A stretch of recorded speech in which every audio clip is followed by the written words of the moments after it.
서울 이태원 클럽에서 시작된 코로나19의 집단 감염이 계속해서 번지고 있습니다. 3차 감염의 우려도 현실화되고 있습니다. 클럽을 방문한 확진자와 직접 접촉하지 않은 사람들이 잇따라 확진 판정을 받고 있습니다. 4차와 5차로 이어지는 연쇄 감염의 가능성도 높습니다. 방역당국은 이번 주말이 추가 확산세를 결정짓는 중대 고비가 될 것으로 판단하고 있습니다. 질병관리본부장을 지냈죠. 정기석 한림대 성심병원 호흡기내과 교수 자리에 함께했습니다. 어서 오십시오. 네, 안녕하십니까. 네, 교수님, 이태원 클럽에 갔었던 인천 학원 강사와 관련된 확진자가 지금까지 14명으로 파악되고 있고요. 이 가운데 3명은 확진자와 직접 접촉을 하지 않은 사람들입니다. 이건 3차 감염이라고 볼 수밖에 없을 것 같아요.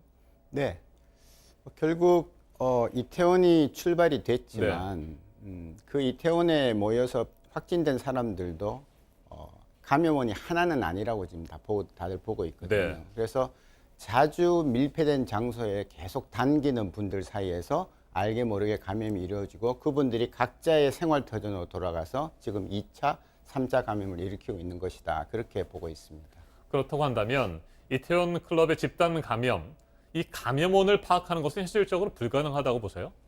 네, 사실은 불가능할 겁니다. 네. 그래서 방역당국이 제일 걱정하는 것이 감염원이 파악되지 않는 감염이 5% 미만으로 내려가야 이 코로나19가 잠잠해진다는 얘기를 늘 해왔는데요. 네. 이때까지는 잘 유지가 됐습니다. 그러나 지금 이태원 건이 어떻게 퍼질지는 모르겠지만 아마도 지금은 이제 5%를 넘어서 더 위로 상회를 하고 있을 거니까 점점점 더 걱정이 되는 것이죠. 네, 홍대 주점을 다녀온 일행 6명 가운데 5명도 확진 판정을 받았어요. 이 사람들은 이태원에 들른 적이 없다고 하니까요. 이처럼 지역사회 감염이 산발적으로 계속 이어질 수도 있는 상황 아니겠습니까, 현재로? 네, 거기도 마찬가지입니다. 네. 사실 우리가 다 알다시피 제일 우리가 잘했던 게 뭡니까? 거리두기 아니겠습니까? 마스크 끼고. 그런데 이제 생활 방역으로 전환되면서 그것이 흐트러지고 이번에 이태원 건은 생활 방역 전에 나온 거긴 하지만 네. 그래서 결국 좁은 장소에서 많은 사람이 모여서 그런 행위를 계속 자주 하면 언젠가는 그 감염이 조금 더 많이 넓게 퍼지게 된다는 것을 우리가 보고 있는 것이죠. 네, 도봉구의 코인 노래방에서도 확진자가 2명 나왔습니다. 한 명은 직접 접촉자와 접촉을 한 적도 없는 사람이고요. 연쇄 감염이 이어진다고 봐야 되는데 특히 노래방은 그 비말이 마이크에 튀길 수도 있고 그렇기 때문에 더 위험한 곳 아니겠습니까? 예, 그 노래방의 마이크에 이제 네. 이게 이제 소독한 네. 부직포를 씌우잖아요. 나쁜 건 아닙니다만 사실은 그 노래방이라는 그 좁은 공간에 사람들이 여러 사람 들어가 있으면 그거하고 상관없이 비말은 항상 떠 있게 마련이거든요. 그래서 바이러스 비말은 네. 최소한 3시간을 공중에 머문다고 합니다. 예, 실험에 의하면. 네. 그러면 노래방에 가서 최소한 1시간 정도 있다고 했을 때 우리는 비말이 가득 찬, 그중에 만일 환자가 있다면 비말이 가득 찬 공간에서 계속 노래하면서 숨을 쉬는 것이고요. 앞에 팀이 나가고 얼마나 소독을 철저히 할지 모르겠지만 만일 그 소독이 제대로 안 됐다면 그 앞에 팀 때문에 그 애매한 사람들이 또 병에 걸리는 그런 상황이 계속 반복될 수가 있는 것이죠. 네, 수원의 볼링장에서도 확진자가 나왔는데 앞서 말씀하신 노래방과 마찬가지로 이 볼링장도 밀폐된 곳이잖아요. 그렇다고 한다면 이 밀폐된 곳에서 환기라도 좀 잘 시킨다고 한다면 말이죠. 앞서 3시간 정도 바이러스가 공기 중에 머물 수 있다고 했는데 이 시간을 좀 줄일 수 있는 겁니까? 예. 볼링장은 좀 낫다고 네. 봅니다. 왜냐하면 그 레인이 길고 그다음에 천정도 제법 높고 하기 때문에 인구 밀집도가 적다고 보는 것이거든요. 그리고 지하에 있는 볼링장이 아니면 수시로 환기가 가능합니다. 아하. 노래방은 그렇지 않죠. 대개는 창문이 있는 노래방은 거의 없기 때문에 창문이 있더라도 밀폐되어 있는 곳이기 때문에 그래서 그만큼 환기가 중요하다는 것입니다. 네. 공기 흐름을 한번 바꿔주면 거기에 머물고 있던 공중에 떠 있던 비말 속에 혹은 그냥 붙어 있던 떠당기던 바이러스는 없앨 수가 있다는 거죠. 네, 비좁은 흡연실도 굉장히 위험한 곳이고요. 대표적인 데입니다. 사실 그 흡연실. 그러니까 우리가 생각해 보면 네. 우리가 지금 3달째 아닙니까? 3달 동안 뭘 지켜야 되고 뭘 피해야 되는지를 우리 다 알고 있어요. 흡연실 들어가면 사람이 많고 좁고 그다음에 그 연기 때문에 에어로졸화된 그 연기에 바이러스가 붙어 있을 가능성은 너무나 크기 때문에 대표적인 감염이 이루어지는 장소라고 볼 수 있는 것이죠. 네, 이태원 클럽발 집단 감염의 일단 고비는 이번 주말이라고 봐야 될까요? 저는 그렇게 보지 않습니다. 물론 이제 주말이라고 얘기는 하지만 아직까지 2,000명 정도가 지금 소재 파악이 안 되고 있거든요.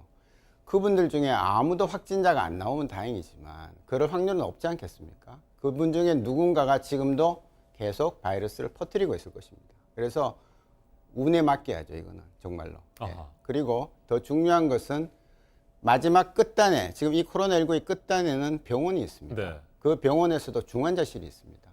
중환자실만 안 들어가는 분들은 안 들어가면 그냥 다 낫는 거거든요. 85%는 저절로 나아요. 예. 근데 마지막에 중환자실에 들어가야 되는 그런 5%의 분들에서 사망자가 나오니까 중환자실이 없어서 입원을 못하는 지난번 대구 경북 사태에서 봤던 그와 같은 것만 없으면 어느 정도 발생하는 것은 우리 방역 당국이 워낙 잘해왔으니까 잘 하리라고 봅니다. 네. 지난 5일까지의 황금 연휴를 계산해 보면 말이죠. 보통 뭐 2주 정도가 지나게 되면 오는 20일 정도가 뭐 바이러스의 뭐라고 할까요? 골든 타임이라고 해야 될까요? 네. 추가 확산 여부를 판가름할 수 있는 중요한 고비가 될 수도 있는데 뭐 21일까지 크게 확산되지 않는다고 해서 안심할 수 있는 상황이 결코 아니라는 말씀이신 것 같습니다. 네, 그렇지 않습니다. 우리가 일본 환자에서 그 30번 환자가 나올 때까지 31번이 이제 그 신천지가 터질 때까지 한 달이 걸렸잖아요. 네. 그래서 우리나라 괜찮은 줄 알았어요. 하루에 한 명씩 걸렸는데. 그다음에 바로 며칠 안에 하루에 수백 명이 터졌잖아요.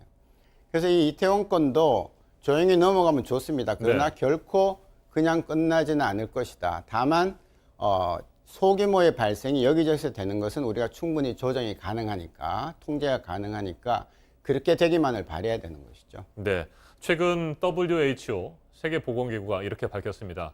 코로나19 바이러스는 결코 죽지 않을 것이다. 주기적으로 뭐 거듭해서 발생할 수 있다라는 얘기를 했고요. 그래서 엔데믹이라고 하는 용어도 썼습니다. 교수님도 그렇게 보십니까? 예, 결국 이제 그 풍토병이 된다는 것이고요. 우리가 이제 겁내했던 메르스는 사우디아라비아의 풍토병이에요. 매년 생깁니다. 예, 매년. 지금도 생기고 있군요. 지금도 생깁니다. 네. 그리고 그 의심자를 질병관리본부에서 1년에 최소한 100명에서 200명은 관리를 합니다. 중동에서 열이 나서 들어와서 우리나라에 들어와서 의심이 되니까 음압병실에 넣고 검사를 해서 지금까지 음성이 나와서 그렇지 계속 관리를 하는 것이거든요. 자, 그리고 독감을 보십시오. 독감이 없는 해가 있었습니까? 예, 독감도 여름에 없어졌다가 가을, 겨울 되면 또 찾아오는 것입니다. 그래서 하나의 풍토병이 될 수 있다는 가능성은 얼마든지 높다. 그래서 이제 가을에 큰 제2의 파동이 올 수 있다는 얘기가 구체적으로 계속 나오는 이유가 거기에 있는 것이죠. 네. 그렇다고 한다면 백신과 치료제만 개발하면 풍토병으로 남는다고 하더라도 괜찮지 않겠느냐 이렇게 생각할 수는 있는데 이건 어떻게 보세요? 일단 안심은 됩니다. 네. 독감의 예를 들면 백신이 있고 치료제가 있습니다. 그렇지만 그 독감 때문에 우리 국민이 1년에 1,000명 안팎이 사망을 하고 계세요. 그러면 코로나19도 백신과 치료제가 개발이 되더라도 지금 독감만큼 잘 개발되지는 않을 겁니다. 초기이기 때문에. 나오더라도 효과는 떨어질 거라는 거예요. 네. 그렇다면은 지금의 사망률 이런 걸 볼 때에 이것이 만일 풍토병화돼서 계속 매년 우리나라뿐만 아니라 전 세계적으로 겨울이면 찾아온다고 했을 때에 상당히 많은 치명률을 보일 것이다라고 예상은 할 수 있는 것이죠. 백신과 치료제가 다는 아닙니다. 치료제가 나왔다고 해서도 치료제 쓰면 다 넣는 그런 건 없습니다. 그거는 마약이니까 마법의 약이고요. 네. 백신도 마찬가지입니다. 독감 백신의 효율은 어떤 때는 30%밖에 안 될 때도 있습니다. 10명 맞으면 3명만 예방되고 7명은 예방이 안 된다는 것이죠. 그래서 독감이든 예방약이든 아니면 치료제든 간에 어느 정도 한계가 있다는 것이죠. 네, 결국 코로나19 바이러스도 다른 바이러스처럼 진화할 수 있다는 것 아니겠습니까? 이게 우려되는 상황인 것 같아요. 그게 제일 겁나는 네. 부분이죠. 이제 대변이라고 신종플루라는 것이 독감이 있다가 100년 만에 새로 한번 바뀐 거거든요. 대단히 바뀌면서 지금 그것이 지금째 이어지고 있는 겁니다. 근데 코로나도 지금 이러다가 내년이 됐던 몇 년 뒤가 됐던 대변이가 일어나면 이때까지 우리가 만들었던 백신과 치료제가 무용화될 수가 있다는 것이죠. 네, 결핵의 경우에도 뭐 국가별로 아니면 지역별로 퇴치 선언을 하기도 하잖아요. 그런데 또 뭐 몇 년 뒤에 다시 결핵 환자들이 발생하기도 하고 그렇다고 한다면 뭐 앞서도 질문을 드렸습니다만 코로나19 바이러스는 지구상에서 완전히 퇴치하는 것을 기대하는 것은 어렵다고 봐야 됩니까? 네, 그건 어렵습니다. 자, 홍역이라고 우리가 옛날에 많이 알았던 병이 있습니다. 네. 예방주사도 있고 치료도 합니다. 그러나 지금도 홍역은 아이들 사이에서 가끔씩 터집니다. 하물며 우리가 지금 만난 지 6개월도 채 안 된 이런 새로운 바이러스를 전 인류가 겪고 있는 이 바이러스가 어느 날 갑자기 사라져서 우리가 퇴치 선언을 한다? 상당히 긴 기간 동안은 좀 어려울 것이다 라고 보는 겁니다. 결국 뭐 계속해서 조심하고 앞으로도 당분간 사회적 거리 두기를 잊지 말고 실천하는 수밖에는 없을 것 같습니다. 네. 네, 알겠습니다. 지금까지 정기석 한림대 성심병원 호흡기내과 교수였습니다. 말씀 잘 들었습니다.